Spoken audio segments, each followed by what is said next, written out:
It's a collision that happens often during a football game, but for one young promising player it's had devastating consequences. 8 weeks ago, 23-year-old Bo Vernon was the victim of a head-high tackle during a country football game. He's now in a wheelchair, and as Cheryl Hall reports, Bo Vernon's discovered his club's insurance doesn't cover his serious injuries.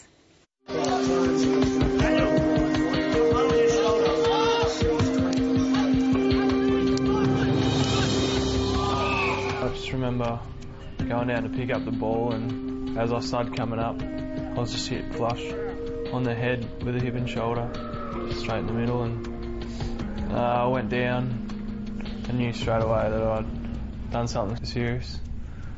Pins and needles just running through my legs and arms, and someone touched my legs and I couldn't feel them. And 8 weeks ago, this game between Leongatha and Wonthaggi changed the lives of Bo Vernon and his family and rocked the community of South Gippsland.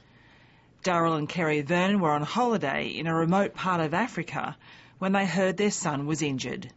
Bo was in intensive care, and we got a message through before coming back and found out that it wasn't a severed spinal cord, so we think, OK, there's a chance. And then we find out that 95% of them with spinal injuries aren't severed, they're just crushed, and that's what Bo's been left with, a crushed spinal cord.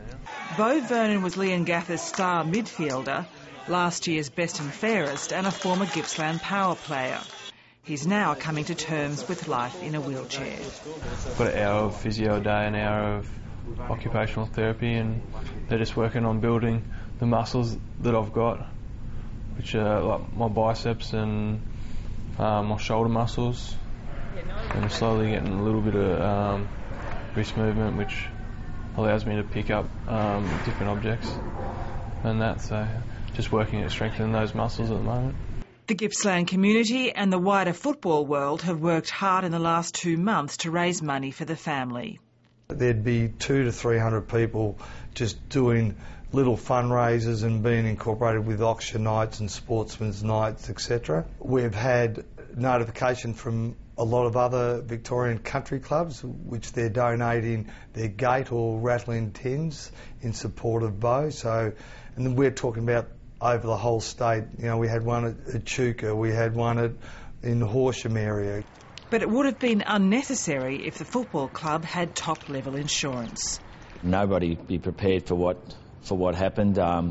You know, the trauma and just the feeling of helplessness around the place. Like most football clubs in Victoria, Leongatha did not have cover for paraplegia and quadriplegia. We have policies that would be very much the same as all Victorian country clubs. We knew we were covered, but probably didn't realise that that we could have had extra cover for these one-off accidents. Darryl Vernon has played for both Richmond and the Swans and is also a former coach for Leongatha. He says most country football clubs are run by volunteers and don't have the expertise. My opinion is, I think whether the AFL have to oversee the whole situation and make it mandatory throughout the whole country that in circumstances like this, clubs pay the money. And if it came out of the player's pocket and not the club's pocket, who cares? As long as it's paid and no one has to go through circumstances like this again, which we would class as insignificant. I've done my calculations to be $8 per senior player and about $1 or $2 per junior player. Just feel a bit embarrassed. I'm not sure if embarrassed is a word, but it's hard for me to accept all these people raising money for me and could have so easily been covered by better insurance. Darryl Vernon says he'd rarely heard of serious spinal injuries in football. He recently watched his son's incident for the first time and was deeply disturbed. I don't want to watch it again, to be honest. He says the incident was not uncommon, but the outcome was. I see a situation which I would probably see 10 times a game. In country football more so. I think in AFL they've sort of cut out a lot more head high. It would be an incident which I would say, yes, he deserves a free kick. He got hit high and move on with the game. Unfortunately, Bo was unable to move on. Bo Vernon will spend many more months in rehabilitation and remains positive about his future. I was thinking the other day, I was watching it was a movie or whatnot, but someone had cancer and they was slowly, progressively got worse, and at least my incidents happen and I'm slowly getting better, and I get like little highs every day from being able to do something that I couldn't do the day before, so that makes it a lot easier, I think.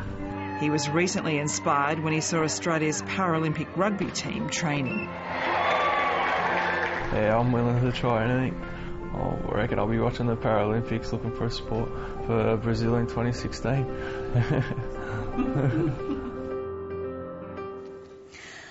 Only 40 out of 800 Victorian sports clubs have paid the extra insurance, which would cover paraplegia and quadriplegia. The Victorian Country Football League says it's reviewing the situation.